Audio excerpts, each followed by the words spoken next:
മനസ്സുകളുടെ നന്മ നിറഞ്ഞ മനസ്സുമായി പെൺമയുടെ ഒരധ്യായം കൂടി. പെൺമയുടെ എല്ലാ പ്രേക്ഷകർക്കും ഹൃദയം നിറഞ്ഞ സ്വാഗതം. നമ്മുടെ കേരളത്തിന്റെ തനതായ കലാരൂപമാണ് കൂടിയാട്ടം. ഒരുപക്ഷെ കേരളത്തിൽ അന്യം നിന്നു പോകുന്ന കലാരൂപങ്ങളിൽ കൂടിയാട്ടം കൂടിയുണ്ട്.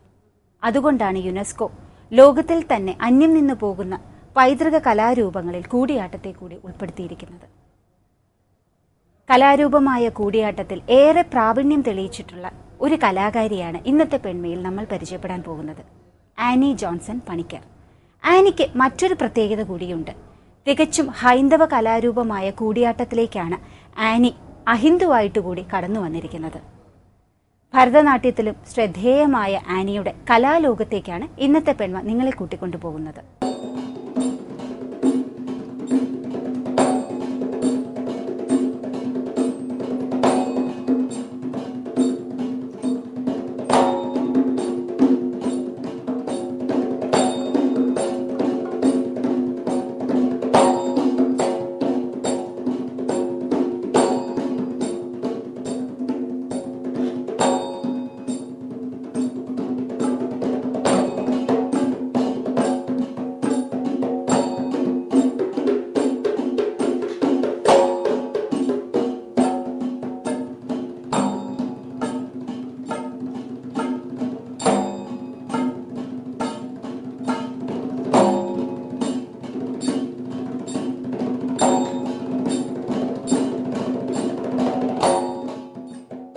കുട്ടിക്കാലത്ത് തന്നെ സജീവമായിരുന്നു. ഭരതനാട്യം, മോഹിനിയാട്ടം എന്നിവ പഠിച്ചിരുന്നു. പിന്നെ ഞാൻ ജോലിക്ക് പ്രവേശിച്ചതിന് ശേഷമാണ് നങ്ങ്യാർകൂത്ത് എന്ന കലാരൂപത്തിലേക്ക് വന്നത്. അപ്പം നങ്ങ്യാർകൂത്ത് എന്ന് പറഞ്ഞു കഴിഞ്ഞാൽ പണ്ട് കാലം തൊട്ടേ നങ്ങ്യാരമ്മമാർ മാത്രം അവതരിപ്പിച്ചു വരുന്ന ഒരു കലാരൂപമായിരുന്നു. സ്വർഗത്തിൽ കലാപരിപാടികൾ അവതരിപ്പിക്കുമ്പോൾ ചുവട് പിഴയ്ക്കുകയും ഗുരുക്കന്മാർ അവരെ ശപിക്കുകയും അവർ നങ്ങ്യാരമ്മമാരായി ഭൂമിയിൽ ജനിച്ചു എന്നുമാണ് നങ്ങ്യാരമ്മമാരെ കുറിച്ചുള്ള ഒരു ഐതിഹ്യം. അപ്പോൾ ഈ ഒരു ശാപത്തിന് എപ്പോഴും ശാപമോക്ഷവും ഉണ്ടാവും. അപ്പം ശ്രേഷ്ഠരായ ബ്രാഹ്മണരുടെ മരണശേഷം ചുടലക്കളത്തിന് സമീപം ഇങ്ങനെ ജനിക്കുന്ന അപ്സര സ്ത്രീകൾ നൃത്തം ചെയ്യണമെന്ന് വെച്ച് കഴിഞ്ഞാൽ കൃഷ്ണ അവതാരം മുതൽ കൃഷ്ണൻ്റെ സ്വർഗാരോഹണം വരെ ചിട്ടയായിട്ട് അവതരിപ്പിക്കുമ്പോഴാണ് ഇവർക്ക് ശാപമോക്ഷം കിട്ടുന്നത് എന്നാണ് പറയുന്നത്. അങ്ങനെ അവതരിപ്പിച്ചു വരുന്ന അപ്സര സ്ത്രീകൾക്ക് ശാപമോക്ഷം ലഭിക്കുകയും അവരുടെ ഒരു പിന്തുടർച്ചയാണ് നങ്ങ്യാരമ്മമാരായി കേരളത്തിൽ അറിയപ്പെട്ട് വന്നതും. അപ്പം നങ്ങ്യാർകൂത്ത് എന്ന് പറയുന്ന കലാരൂപം തികച്ചും സ്ത്രീകളുടെ മാത്രം ഒരു കലാരൂപമാണ്. അത് കാലാകാലങ്ങളായി നങ്ങ്യാരമ്മമാർ ഒരു പ്രത്യേക ഫാമിലി, അതായത് അവർ മാത്രം അവതരിപ്പിച്ചു വരികയും അവരുടെ കൂത്തമ്പലങ്ങളിൽ മാത്രം ഇത് നിറഞ്ഞു നിന്നതുമാണ്. ഇപ്പോൾ സാമൂഹിക വ്യവസ്ഥിതി മാറി വന്ന ഈ സമയത്ത് ഇതിന് കുറേ മാറ്റം വന്നിട്ടുണ്ട്. അതിനുദാഹരണമാണ് എൻ്റെ ഗുരുവായ മാർഗി സതിയും. അവരും നങ്ങ്യാരമ്മയല്ല, പക്ഷെ അവർ ഈ മേഖലയിൽ വരികയും ഇപ്പോൾ അവർ ഏറ്റവും നല്ലൊരു നങ്ങ്യാർകൂത്ത് കലാകാരിയായി അറിയപ്പെടുകയും ചെയ്യുന്നു. അപ്പോൾ അതിന് ശേഷമാണ് ഞാൻ തികച്ചും ഇതിലൊന്നും പെടാത്ത ഒരാളാണ്. ഒരു ഓർത്തഡോക്സ് ക്രിസ്ത്യൻ തന്നെയാണ്. അപ്പോൾ എനിക്കും ഇത് പഠിക്കാനും ഇത് അവതരിപ്പിക്കാനും ഉള്ളൊരു ഭാഗ്യമുണ്ടായി. അങ്ങനെയാണ് ഞാൻ ഈ മേഖലയിലേക്ക് വന്നത്. പിന്നെ ശരിക്കും നങ്ങ്യാർകൂത്ത് ഞാൻ കാണുന്നത് തന്നെ വൈലോപ്പള്ളി തിരുവനന്തപുരത്ത് വന്ന് വൈലോപ്പള്ളി സംസ്കൃതി ഭവനിൽ ജോലി ചെയ്ത് തുടങ്ങിയതിന് ശേഷമാണ്. പണ്ട് കേട്ടിട്ടുണ്ടെങ്കിലും നങ്ങ്യാർകൂത്തും കൂടിയാട്ടം ഞാൻ കണ്ടിരുന്നില്ല. അപ്പോൾ ഇത് വൈലോപ്പള്ളി സംസ്കൃതി ഭവനിൽ വെച്ച് കാണുകയും വളരെ ഒരു കൗതുകം പോലെയാണ് എനിക്ക് തോന്നിയത്. കാര്യം ഇത്ര വളരെ മൈന്യൂട്ടായിട്ടുള്ള കാര്യങ്ങൾ പോലും നമുക്ക് ഈ ഒരു ആർട്ട് ഫോമിലൂടെ അവതരിപ്പിച്ച് ഫലിപ്പിക്കാൻ പറ്റുന്നുണ്ട്. മറ്റ് ആർട്ട് ഫോംസിലൊക്കെയാണ് ജസ്റ്റ് നമ്മൾ മുദ്രകൾ കാണിച്ച് പോവുകയുള്ളൂ. അപ്പം ഭരതനാട്യത്തിലൊക്കെ ആയാലും ജസ്റ്റ് മുദ്രകൾ കാണിച്ച് നമ്മൾ പോവുകയാണ്. പക്ഷേ നങ്ങ്യാർകൂത്തിലും കൂടിയാട്ടത്തിലും അങ്ങനെയല്ല.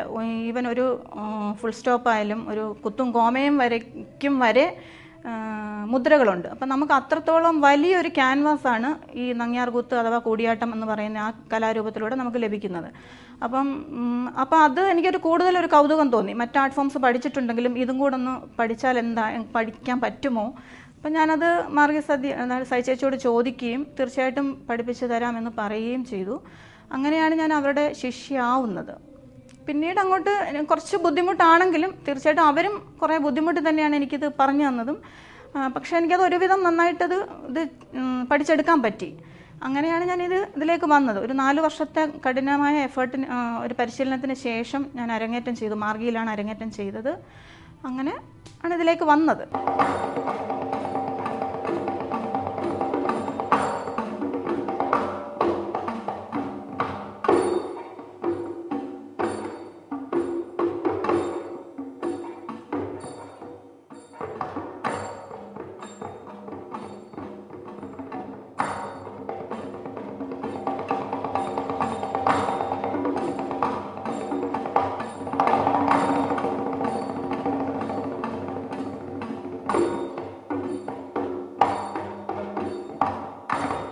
നങ്ങ്യാർകൂത്ത് സാധാരണയായി ചെയ്യുന്നത് നിർവഹണം എന്ന ഒരു രൂപത്തിലാണ്. അതായത് ഫ്ലാഷ് ബാക്ക്, നമ്മൾ പഴയ കഥകൾ പറഞ്ഞാണ് നങ്ങ്യാർകൂത്ത് അവതരിപ്പിച്ചു പോകുന്നത്. അപ്പം ഞാൻ ആദ്യമായിട്ട് ചെയ്തത് കൽപ്പലതികയുടെ പുറപ്പാടാണ്. അതായത് ശ്രീകൃഷ്ണൻ്റെ സഹോദരിയായിരിക്കുന്ന സുഭദ്രയുടെ തോഴിയാണ് കൽപ്പലതിക. അപ്പം കൽപ്പലതികയുടെ പുറപ്പാട് ആണ് ഞാൻ ചെയ്തത്.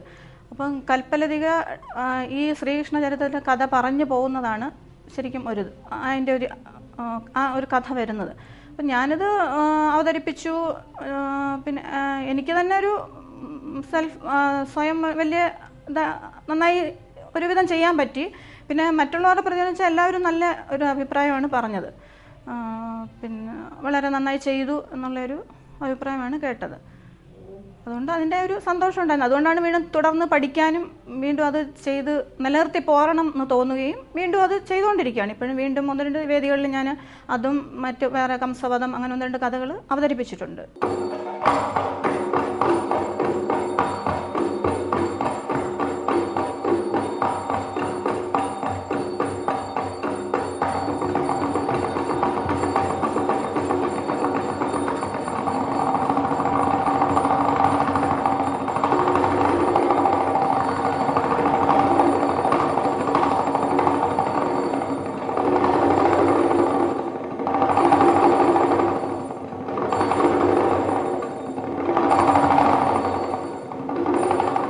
യുനെസ്കോ കൂടിയാട്ടത്തെ അംഗീകരിച്ചു എന്നതുകൊണ്ട് പിന്നെ കൂടിയാട്ടത്തിന് ഒരു പബ്ലിക്കിനിടയിലൊരു അതായത് കുറച്ചുകൂടെ ജനകീയമാക്കപ്പെട്ടു. പക്ഷേ അതുകൊണ്ട് കലാകാരന്മാർക്ക് ഒരുപാട് പ്രയോജനം ഉണ്ടായതായിട്ട് തോന്നുന്നില്ല. പക്ഷെ ഒരുപാട് രീതിയിൽ അതിനെ ഉയർത്തിക്കൊണ്ടുവരാൻ എല്ലാവരും ശ്രമിക്കുന്നുണ്ട്. ആൾക്കാർ തന്നെ കൂടുതൽ അതായത് യുനെസ്കോ അംഗീകരിച്ച ഒരു കലാരൂപമാണ് കൂടിയാട്ടം. അപ്പോൾ ഇതെന്താണ് അന്ന് കാണാനുള്ള ഒരു കുറച്ചും കൂടെ ഒരു കൗതുകം അല്ലെങ്കിൽ ഒരു കാണണം എന്നുള്ളൊരു തോന്നൽ ജനങ്ങൾക്ക് ഉണ്ടാവുകയും ഒരുപാട് പേർക്ക്. അപ്പോൾ അങ്ങനെ ഇതിന് കുറച്ചും കൂടെ ആസ്വാദകരുടെ എണ്ണം കൂടിയിട്ടുണ്ട്. പിന്നെ അതിനനുസരിച്ച് നമുക്ക് ഡെമോൺസ്ട്രേഷൻസ് അങ്ങനെ വെച്ചിട്ട് ആൾക്കാരത് മനസ്സിലാക്കാൻ വേണ്ടി ശ്രമിക്കുന്നുണ്ട്. ഒരുപാട് പേര് വരുന്നുണ്ട്, വന്ന് അത് കൂടുതൽ കാണുന്നതിനും മനസ്സിലാക്കുന്നതിനും ശ്രമിക്കുന്നുണ്ട്. അല്ലാതെ കലാകാരന്മാർക്ക് വലിയൊരു പ്രയോജനം അതുകൊണ്ട് ഇതുവരെ ആയിട്ടില്ല. ഭാവിയിൽ ഉണ്ടാവാം എന്നുള്ളൊരു പ്രതീക്ഷ തന്നെയാണ്.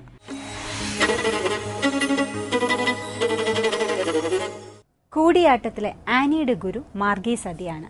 വി മൈഥിലിയുടെ കീഴിലാണ് ആനി ഭരതനാട്യം അഭ്യസിക്കുന്നത്. ഗുരു ഗോപിനാഥിനെ കുറിച്ച് ഒരു പുസ്തകം തന്നെ രചിച്ചിട്ടുണ്ട് ആനി. വൈലോപ്പള്ളി സംസ്കൃതി ഭവനിലെ പ്രോഗ്രാം അസിസ്റ്റന്റ് കൂടിയായ ആനിയുടെ ജീവിത വിശേഷങ്ങളിലേക്ക് നമുക്ക് കടന്നു ചെല്ലാം പെൺമയിലൂടെ.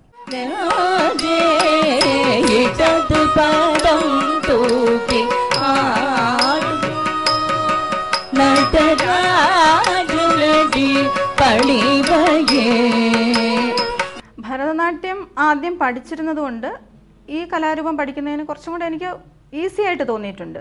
ഭരതനാട്യത്തിൽ നമ്മൾ ഓരോ മുദ്രകളും ജസ്റ്റ് പാസ് ചെയ്ത് പറഞ്ഞങ്ങ് പോവുകയാണ്.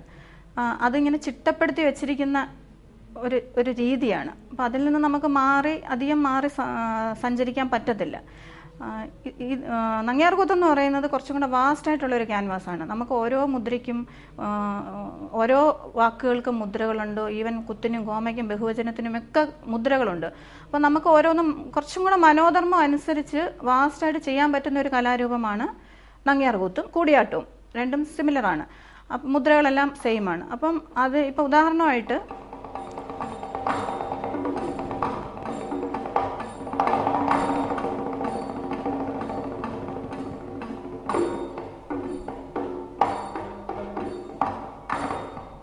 ഇത് രാജാക്കന്മാർ എന്ന മുദ്രയാണ്. ഇതിൽ ഈ ഭാഗമാണ് ബഹുവചനമായിട്ട് വരുന്നത്, രാജാക്കന്മാർ എന്ന് വരുന്നത്. അപ്പം ഇതിൽ ഇപ്പം രാജാവിൻ്റെ ആണെങ്കിൽ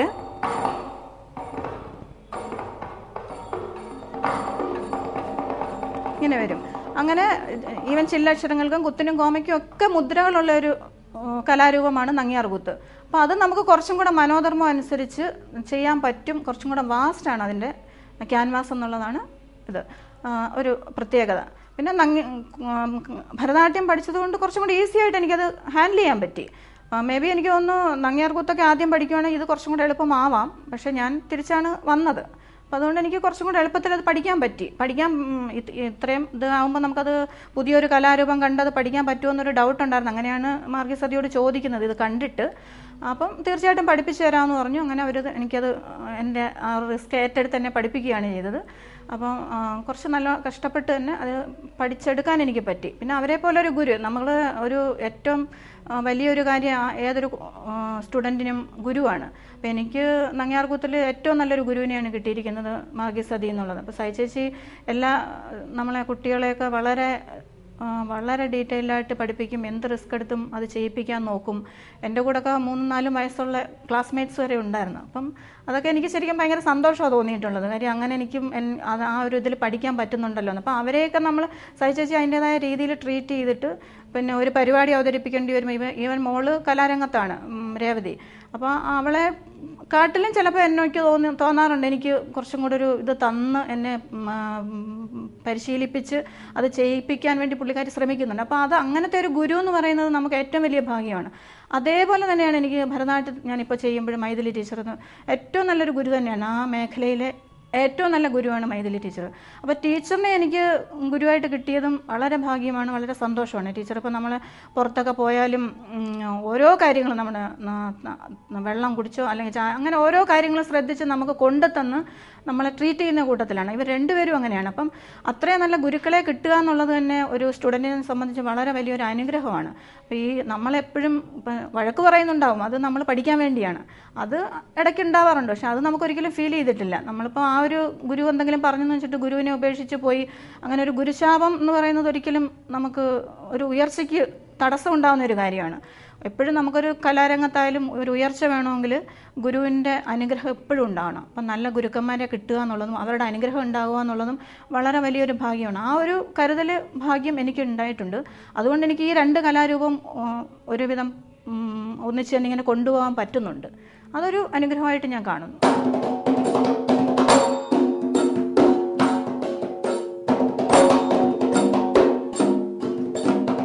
ചെറിയൊരു മുദ്ര കൊണ്ട് ഞാൻ അതിൻ്റെ രണ്ടിൻ്റെ ഡിഫറൻസ് ഒന്ന് പറഞ്ഞുതരാം. ഭരതനാട്യത്തിൽ ശിവൻ്റെ ജട നമ്മൾ എടുക്കുന്നത് ഇങ്ങനെയാണ്. ഇത് നങ്ങ്യാർകൂത്തിലാവുമ്പോഴേക്കും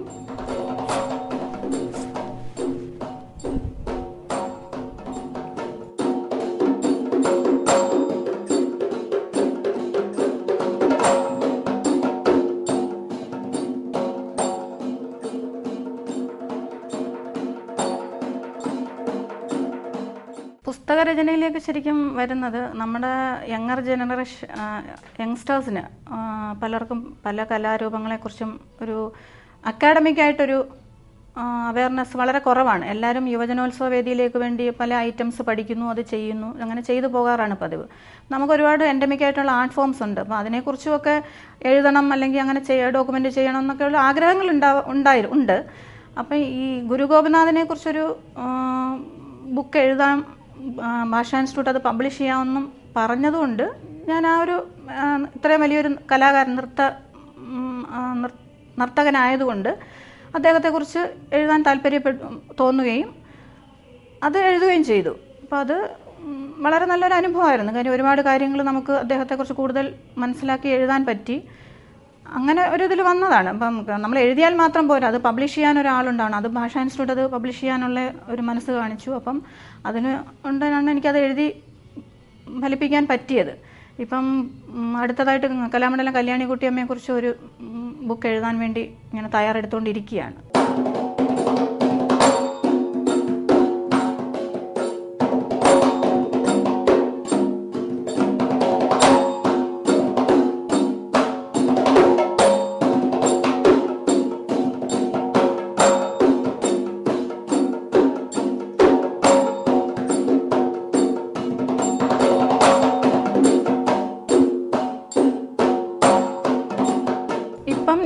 കൈകാര്യം ചെയ്തുകൊണ്ടിരിക്കുന്ന 3 ആർട്ട് ഫോമിലും കുറച്ചും കൂടെ അക്കാഡമിക് ആകണം. അത് യങ്ങർ ജനറേഷന് കുറച്ച് പറഞ്ഞു കൊടുക്കണം, കുറച്ചും കൂടെ ഭാവിയിൽ പറഞ്ഞു കൊടുക്കണം എന്നുള്ളൊരു ആഗ്രഹമുണ്ട്. നങ്ങ്യാർകൂത്തിൽ റിസർച്ച് ചെയ്യണമെന്ന് ആഗ്രഹിക്കുന്നുണ്ട്. അങ്ങനെ കുറച്ച് കാര്യങ്ങൾ മനസ്സിലുണ്ട്. ഇപ്പോഴത്തെ കുട്ടികളെന്നൊക്കെ പറഞ്ഞാൽ വളരെ ഈസി ആയിട്ടാണ്, കൂടുതലും നമ്മൾ അക്കാഡമിക്കായിട്ട് പഠിക്കുന്നില്ല. എല്ലാം ഐറ്റംസ് പഠിക്കുക, അത് വേദിയിൽ അവതരിപ്പിച്ച് പോവുക എന്നുള്ളതാണ്. അപ്പോൾ കുറച്ചും കൂടെ അക്കാഡമിക്കായിട്ട് കുറച്ചും ഒരു ഡെവലപ്മെൻറ്റ് കുട്ടികൾക്കൊക്കെ വരുത്തണം, അവർക്ക് പറഞ്ഞു കൊടുക്കണം എന്നുള്ളൊരു ആഗ്രഹമുണ്ട്. അതിൻ്റെ ഭാഗമായിട്ട് ആ രീതിയിൽ ഞാൻ തന്നെ ഡെവലപ്പ് ചെയ്ത് വരണം. പിന്നെ റിസർച്ച്, ഒരു നങ്ങ്യാർകൂത്തിൽ റിസർച്ച് ചെയ്യണമെന്നും വിചാരിച്ചുകൊണ്ടിരിക്കുകയാണ്. സൗന്ദര്യത്തിൽ അംബിക രമേശ് നൽകുന്ന ഒരു ചെറിയ ബ്യൂട്ടി ടിപ്പ്, ഫേസ് മസാജിനെ കുറിച്ചാണ് ഇന്ന് അംബിക രമേശ് നമ്മളുമായി പങ്കുവയ്ക്കുന്നത്. സൗന്ദര്യം കാണാം പെൺമയിലൂടെ.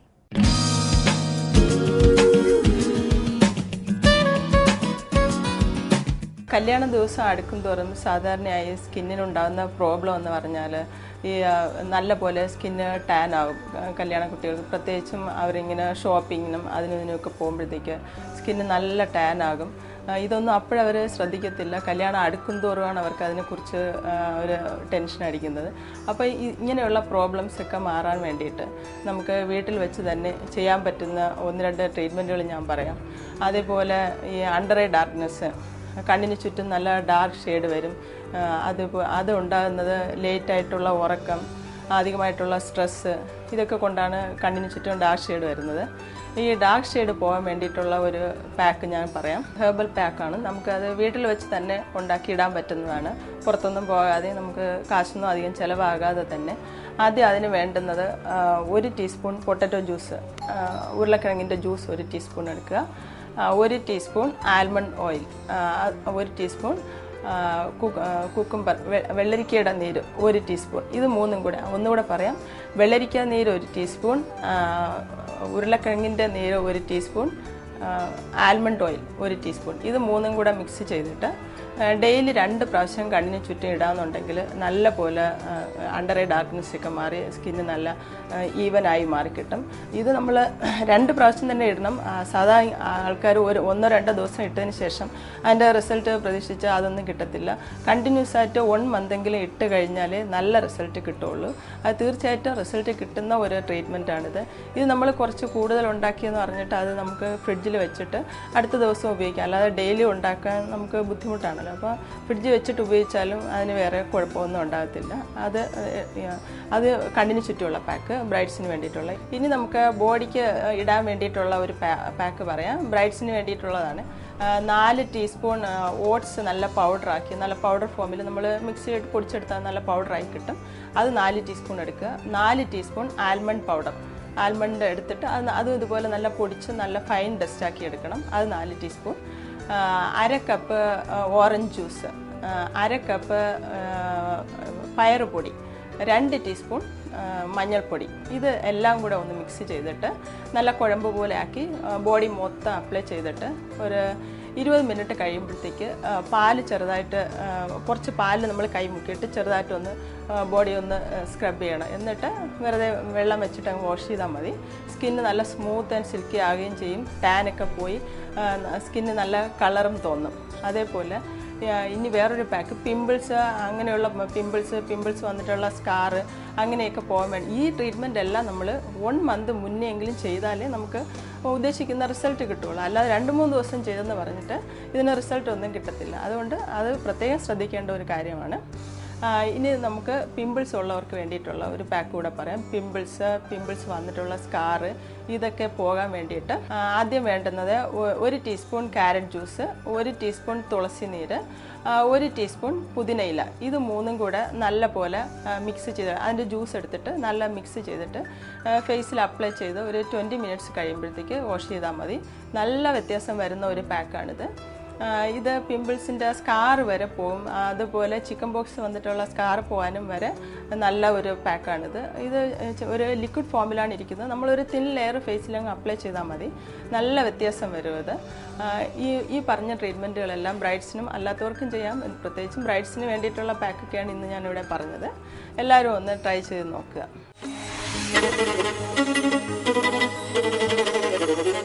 അവധിക്കാലം തുടങ്ങി. കൂടുതൽ സമയം ഇനി കുട്ടികളോടൊപ്പമാണ്. പക്ഷെ അതിൻ്റെ ഇടയിൽ പെൺമ കാണാൻ മറക്കരുത് എന്ന ഒരു ചെറിയ ഓർമ്മപ്പെടുത്തലോടെ ഇന്നത്തെ പെൺമ ഇവിടെ പൂർണ്ണമാകുന്നു. നമുക്ക് നാളെ വീണ്ടും കാണാം പെൺമയിലൂടെ. നന്ദി, നമസ്കാരം.